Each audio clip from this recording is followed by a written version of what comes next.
사람이 성공하려면 반드시 능력이 있어야 합니다.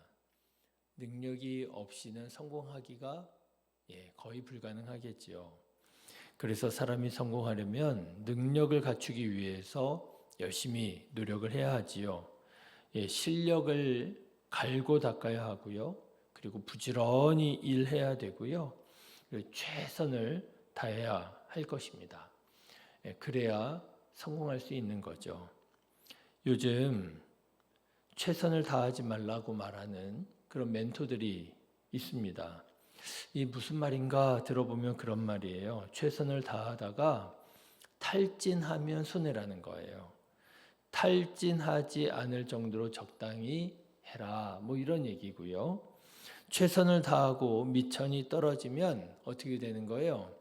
가치가 그만큼 하락할 수 있다라고 하는 거예요. 그래서 늘 최선은 남겨두고 일을 해야 그래야 잘리지 않고 그렇게 버틸 수 있다. 뭐 이런 얘기더라고요. 여러분은 어떻게 생각하십니까?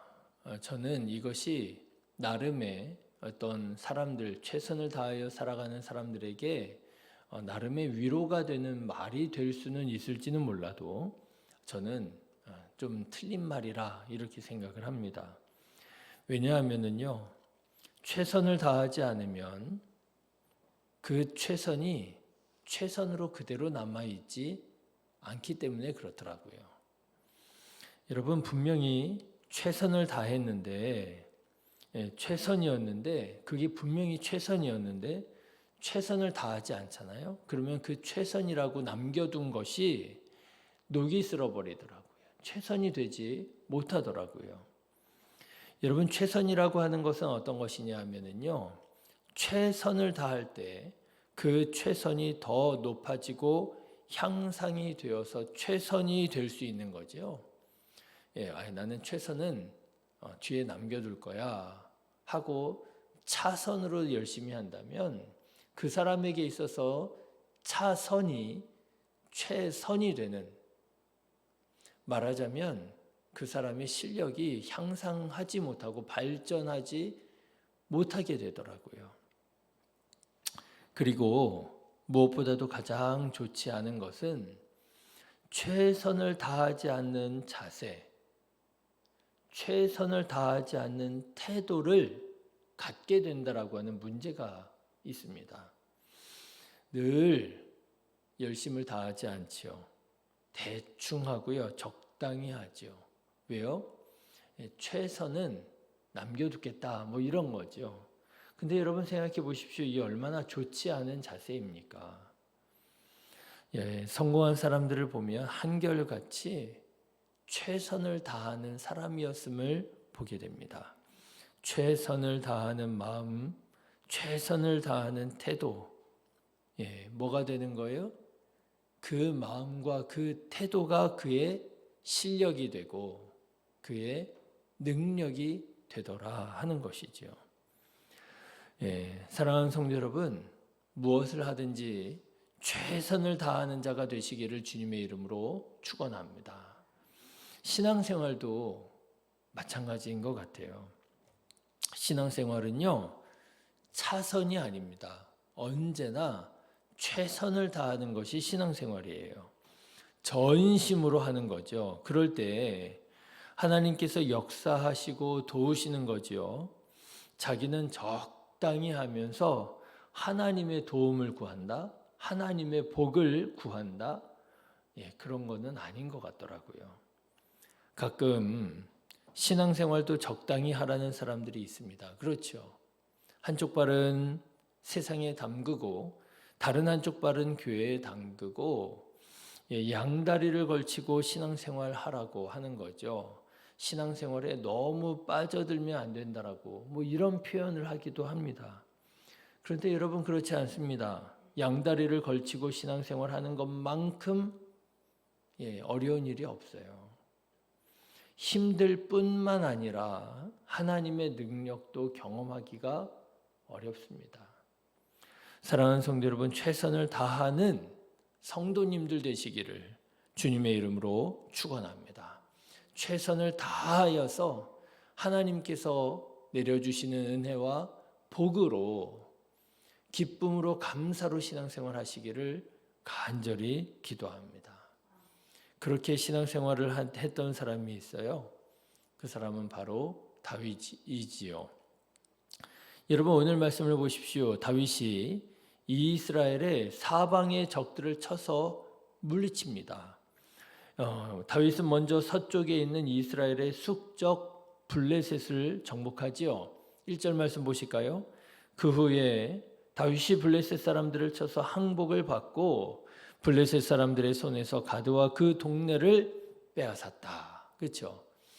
이스라엘 땅의 서쪽에 있는 오랜 전통적인 숙적이에요. 블레셋을 정복하죠. 그리고 동쪽으로 역시 오랜 적이죠. 모압을 굴복시킵니다. 2절 말씀 보실까요? 또 모압을 침해 모압 사람이 다윗의 종이 되어 조공을 바치니라. 그렇죠? 그리고 이번에는 북쪽에 위치한 소바 왕 하다데셀과 그를 도우러 온 다메섹을 쳐서 또 물리칩니다. 3절의 말씀 보실까요? 소바 왕 하다데셀이 유브라데 강가에서 자기 세력을 펴고자 하매 다윗이 그를 쳐서 하맛까지 이르렀다. 그렇죠. 북쪽으로 이제 진출하고 확장시킵니다. 그리고 마지막으로 남쪽과 남동쪽에 위치한 여러 나라들 에돔과 모압과 암몬과 아말렉을 정벌합니다. 11절 말씀 보시면 다윗 왕이 그것도 여호와께 드리되 에돔과 모압과 암몬 자손과 블레셋 사람들과 아말렉 등 모든 이방 민족에게서 빼앗아 온 은금과 함께 드리니라 그랬잖아요. 그러니까 여러분 다윗은요 지금 동서남북으로 나아가 진출하고요, 정복하고요, 굴복시키고요, 영토를 확장시키고 있는 거예요. 여러분 다윗은 어떻게 이렇게 전쟁에서 승리하고 영토를 확장하고 국력을 과시할 수 있었느냐? 하나님의 약속, 어제 말씀드렸잖아요. 내가 너의 집을 세워주리라 라고 하는 이 하나님의 약속만 믿고 그냥 놀고 있었느냐? 아니에요. 다윗이요 최선을 다합니다. 물론 다윗의 탁월한 능력을 말하지 않을 수가 없어요. 탁월한 능력을 가지고 최선을 다할 때 이렇게 영토가 확장되었다. 여러분 기억하시죠? 다윗은 소년 목동이었을 때부터 자기 양을 지키기 위하여 사자와 싸우고요, 곰과 맞서 싸울 정도로 용감한 소년이었습니다. 여러분 요즘에 일본에 곰이 그렇게 자주 출몰한다 그런 뉴스 보셨습니까? 한 해에 20명 이상이 곰으로 목숨을 잃고 있대요. 그래서 저는 뭐 동화라든지 뭐 이런 거 보면 곰이 귀엽게 나오기도 하고 친근하게 나오기도 하고 그래서요. 뭐 곰이 그렇게 위험한 뭐 짐승인가? 뭐 이런 생각을 잠깐 했었어요. 그런데요, 와 이게 일본에서 이제 많은 사람들이 곰으로 인해서 희생당하다 보니까 이런저런 캠페인도 벌리고 뭐 교육도 하고 그러나 봐요. 그런데요, 사람은 곰을 만나면 도망갈 피할 수가 없다 그러네요. 곰이 워낙에 빠르고 또 무시무시한 그런 또 포악한 습성을 가지고 있어서 공격한다고 하면은요 사람이 피할 수가 없대요. 그런데 다윗은요 소년 목동이었을 때부터 그런 곰과 맞서 싸웠다는 거 아니에요. 용감한 사람인 거죠. 그리고 여러분 아시죠? 아직 어린 나이에 블레셋 장수 골리앗하고 싸워서 승리한 일은요 이스라엘의 전설이 되었을 것입니다. 야, 어른들도 벌벌 떠는 골리앗을 소년 다윗이 물리쳤어. 전설이 되었을 것이고요. 그리고 나중에 훗날 사울 왕의 사위이자 장군으로 있었을 때에는 사울 왕이 보내는 곳마다 가서 승리를 거두고 지혜롭게 행하여 그곳에서 백성들에게 칭송을 받는 그야말로 탁월하고 유능한 실력을 갖춘 사람이 누구예요? 다윗이었더라고 하는 거예요. 그런 다윗이 최선을 다하고 있는 거예요.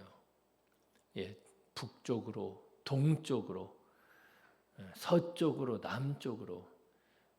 표현이 조금 이게 가볍게 들려서 어쩌는지 모르겠는데요. 다윗이 그런 탁월한 능력을 가진 다윗이 사방팔방으로 뛰어다니면서, 그렇죠? 동서남북으로 그냥 왔다 갔다 하면서 부지런히 최선을 다하고 있는 거예요. 그러니 나라가 강해질 수밖에요. 동서남북으로 있는 이 국경이 확장될 수밖에요. 자, 그런데 여러분 오늘 말씀을 보면 성경은 다윗이 이렇게 사방 주위의 적들을 물리칠 수 있었던 이유를 이렇게 설명합니다. 6절의 말씀 보실까요? 같이 읽겠습니다. 다윗이 다메섹 아람의 수비대를 두매 아람 사람이 다윗의 종이 되어 조공을 바치니라. 다윗이 어디로 가든지 여호와께서 이기게 하시니라. 다윗이 왜 어떻게 그렇게 승리하고 영토를 확장할 수 있었다고요? 하나님께서 이기게 하셨다는 거예요. 물론 다윗이 탁월한 능력이 있고 실력을 갖추고 부지런히 최선을 다하는 것도 필요하겠지요. 가만히 앉아 있다고 그렇게 되는 건 아닙니다. 그런데요, 성경은 그럼에도 불구하고 그 모든 원인은 하나님께서 함께 하시고 하나님께서 이기게 하셨기 때문에 그럴 수 있었다는 거예요. 근데 여러분 이게 한 번이 아닙니다. 여러분 13절의 말씀도 한번 보실까요? 같이 읽겠습니다. 다윗이 에돔의 수비대를 두매 에돔 사람이 다 다윗의 종이 되니라. 다윗이 어디로 가든지 여호와께서 이기게 하셨더라. 다윗이 어디로 가든지 동쪽으로 가든지 서쪽으로 가든지 북쪽으로 가든지 남쪽으로 가든지 하나님께서 이기게 하셨더라. 그 이유를 하나님에게 찾고 있더라고 하는 거예요. 왜 그렇습니까? 다윗이 탁월한 능력을 가진 사람인 것도 부인할 수 없는 사실이지만 여러분 아시죠? 사람이 성공하고 사람이 잘 되는 것은요, 실력만 가지고 되는 일이 아니더라고요. 그렇죠?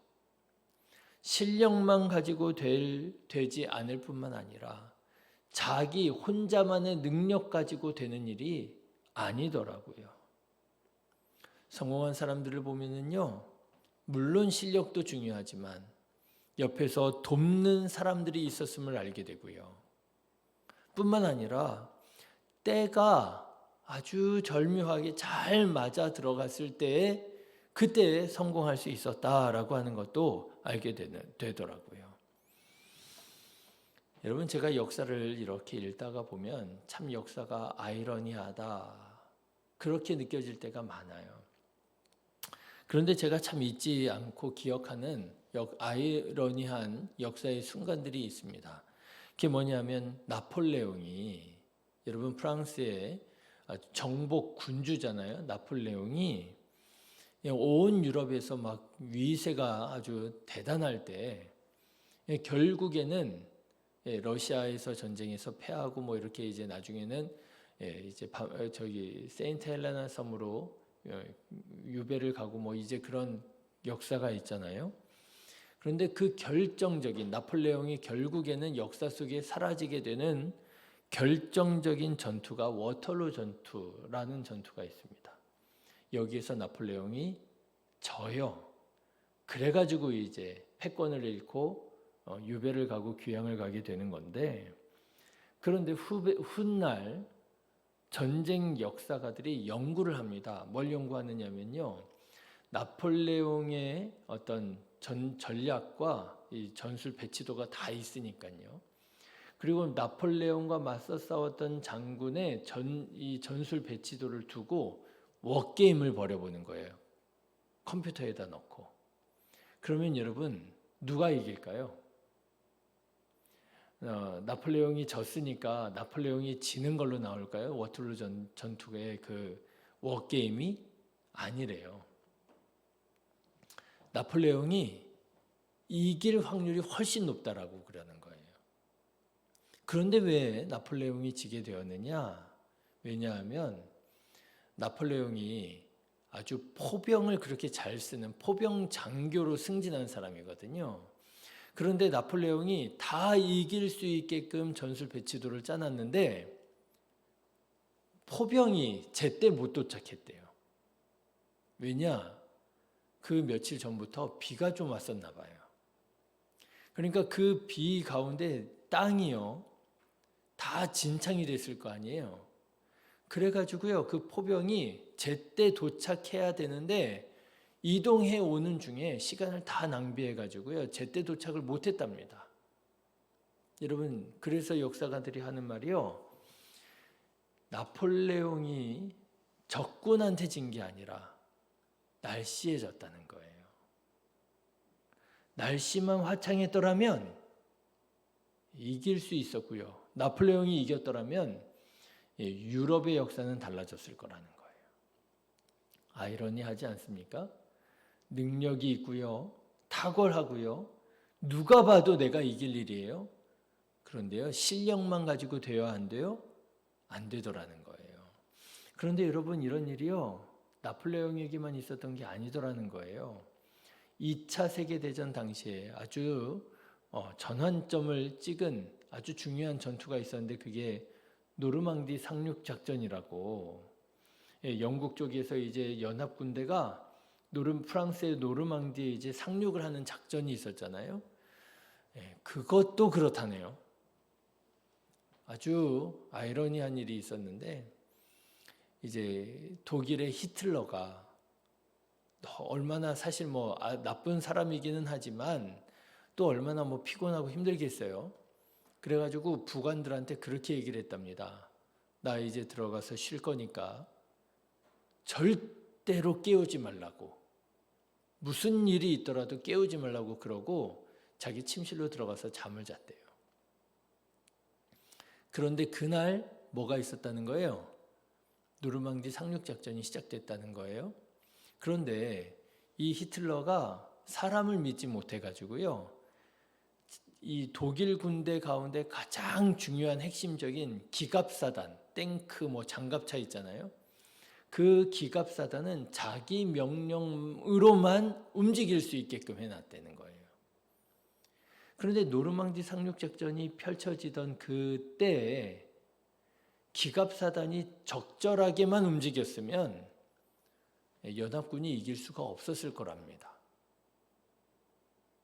그런데 그 히틀러가 사람을 믿지 못하고 배신당할까 봐 기갑사단은 자기 명령으로만 움직이게 만들고 내 명령 없이는 절대로 움직이지 말라고 해놓고, 그러고 절대로 깨우지 말라고 하고 잠을 들어버린 바람에 깨우지를 못하고, 그래서 기갑사단이 제때 움직이지 못하고, 그래서 노르망디 상륙작전에서 연합군이 승리할 수 있었다라고 그러더라고요.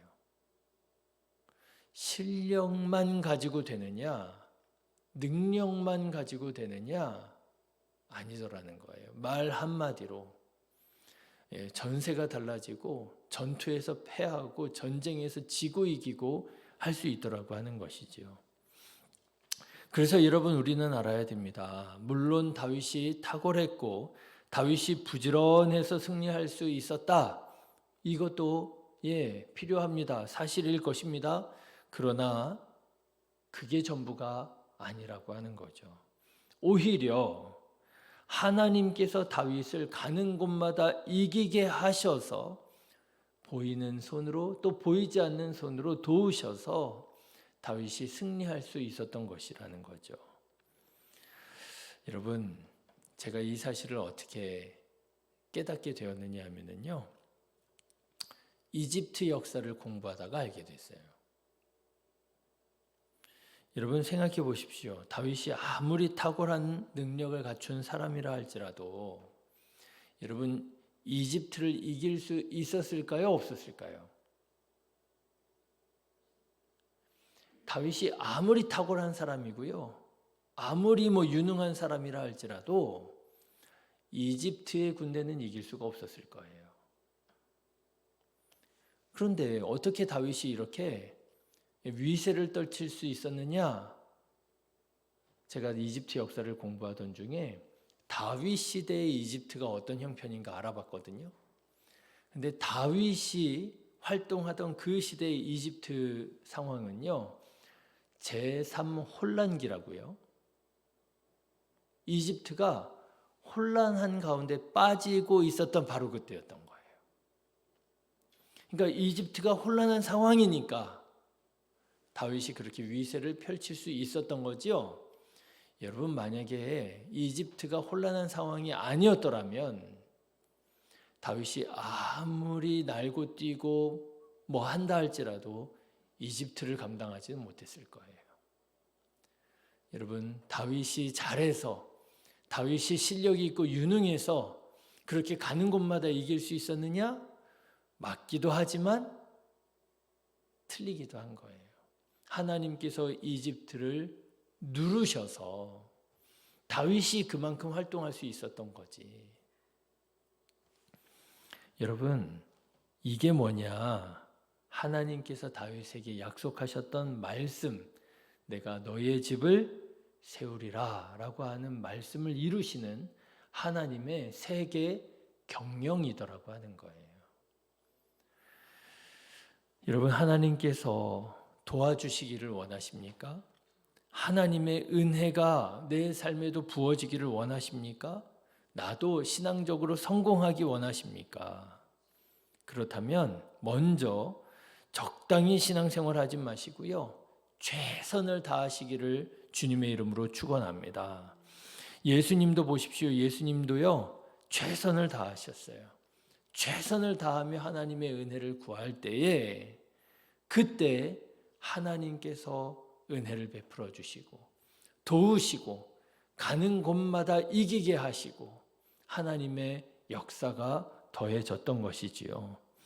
바라기는 우리 성도님들 자기 힘만 믿고 최선을 다하는 것이 아니라 하나님의 도움을 구하며 최선으로 살아가는 우리 성도님들 되셔서 하는 일들마다 잘 되고 하나님의 은혜가, 하나님의 역사가 쓰여지는 그런 복된 삶을 살아가게 되시기를 주님의 이름으로 축원합니다.